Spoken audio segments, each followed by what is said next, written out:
Cables and knitting go hand in hand. I want to show you how to make one today and an easy way to remember how to make it lean to the right or lean to the left. I'm specifically working over 8 stitches in this video, but you can work it over 4 stitches or 6 stitches if you want to make a 2 over 2, a 3 over 3, or like this one, a 4 over 4 right cable or right cross cable. So stay tuned and we'll make that today here on Good Knit Kisses. Welcome to GoodKnit Kisses. We're all about helping you stitch your love and love your stitches. In this tutorial, I am ready to start my cable, and I've got my cable needle, so you're going to need a cable needle. I do want to talk about this one in particular. I have other cable needles, but I really like this one because the J on it allows me to pick up my stitches with the short end, and then when I'm ready and after I've held it in the back, I can actually work from this needle side and use it kind of like one of my other needles. So it's like a second hand for me. It's so much easier to knit from. I like that it's a little bit more bulky. So I suggest getting this J-shaped hook if you've got one for your cable needle. Go ahead and grab your supplies and we'll be right back to show you how to make it. All right, so I am ready to begin mine, getting right up to where my stitch is. I'm on this linen stitch, so let me just finish that repeat. All right, so I'm ready. I'm gonna move my stitch marker over, and we're gonna be working a 4 over 4 right cable. So I'm gonna be picking up the first 4 stitches and holding them away from my work so that I can work the next 4 stitches. Now, where I hold the stitches, either in the front of the work or in the back of the work, is going to determine the way that my my cable is angled. Okay, so first of all, we're going to pick up our cable needle. I'm going to use my J-shaped cable needle and pick up the first 4 stitches with the short end of the hook. So I'm going to pick up 1, 2, 3, and 4.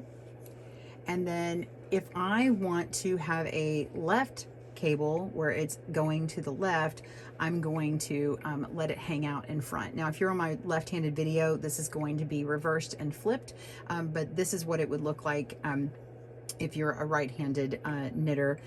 So if you are doing the opposite and you're following someone's pattern, it says right cross cable, you can do this and it will just flip the opposite way for you.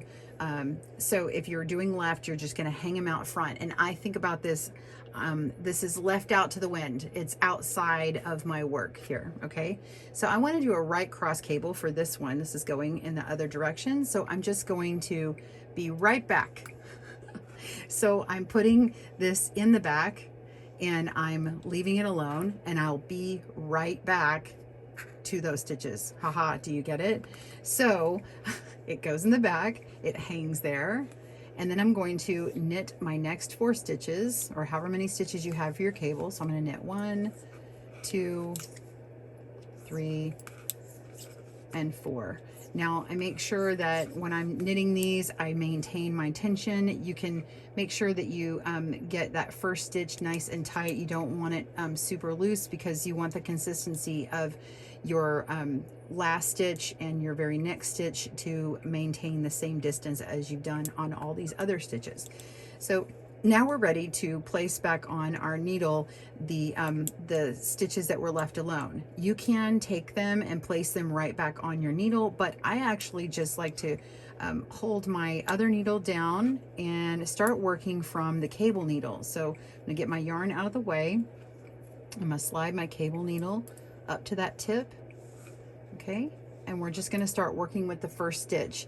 The first stitch is the one that I had originally loaded as the very first stitch, and so these are set up in the right order. Okay, so that's the very first stitch and it's ready to go. So now I'm just gonna start working that stitch and knit as usual. I'm gonna knit all of these stitches, unless your pattern calls for these to be purled or something different. This is what you're gonna do. I have one more. All right, I've done all 4. It's tighter, but I've maintained my stitches how I normally do. And now I'm just gonna continue on with my knitting. So got my next stitch, make sure and keep keep my work consistent and continue on with my stitch pattern. In this case, I'm working a linen stitch, so you see me working it.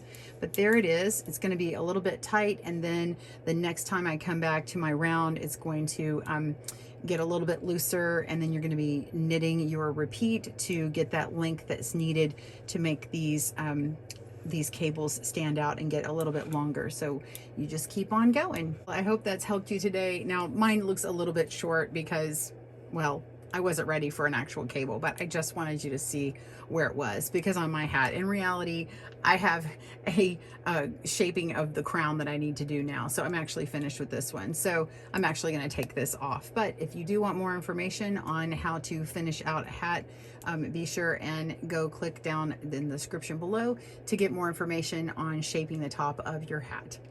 I hope that's helped you today. Have a great day and happy knitting. Bye, everyone. Thanks for joining us today, where we help you stitch your love and love your stitches. See you again soon.